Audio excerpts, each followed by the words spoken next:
শুধুমাত্র এই একটাই স্পেশাল মশলা দিয়ে বানানো এই আলুর পরোটাটা একবার এইভাবে বানিয়ে দেখো। তো প্রথমে আটার মধ্যে কিছুটা জোয়ান একটু হাতে ঘষে দিয়ে দেবে, সাথে পরিমাণ মতো লবণ, সাদা তেল আর কিছুটা টক দই দিয়ে একটু মেখে নেবে। এবার অল্প অল্প করে জল দিয়ে আটাটাকে নরম করে মেখে নেব। এবার আটাটাকে একটা ভেজা কাপড় দিয়ে ঢেকে রাখবে সেট হওয়ার জন্য।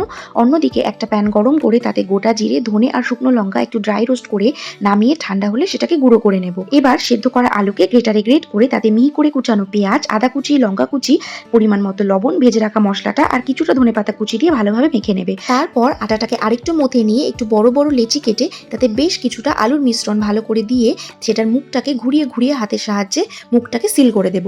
তারপর খুব আলতো হাতে এটাকে ঘুরিয়ে ঘুরিয়ে মোটা করে বেলে নিয়ে তাওয়ার মধ্যে এপিট ওপিট উল্টে ঘি, বাটার বা তেল যেটা তোমাদের পছন্দ সেটা দিয়ে ভালো করে ফ্রাই করে নিলেই আমাদের টেস্টি টেস্টি আলুর পরোটা একদম রেডি। এবার এটাকে তোমরা টক দই, কেচাপ বা যে কোনো রকম আচারের সাথে গরম গরম সার্ভ করো।